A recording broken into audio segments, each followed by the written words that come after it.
కానీ చాలామంది అసెంబ్లీ ఎన్నికలు అయిపోయిన తర్వాత కాంగ్రెస్ ప్రభుత్వం అధికారంలోకి వచ్చింది.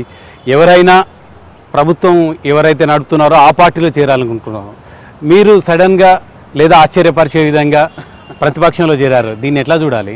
నేను ముందరనే చెప్పాను రమేష్ గారు, తెలంగాణ ప్రజల ప్రయోజనాలు కాపాడగలిగే సత్తా ఇలా తెలంగాణలో బీఆర్ఎస్కే ఉంది. తెలంగాణలో కానీ దేశంలో కానీ బహుజనుల ప్రయోజనాల గురించి మాట్లాడగలిగే సైద్ధాంతిక పునాది మరి బహుజన వాదానికి ఉన్నది. సో అందుకొరకే ఈ రెండు కలవాలి అన్న ఉద్దేశంతో నేను జాయిన్ అయినా.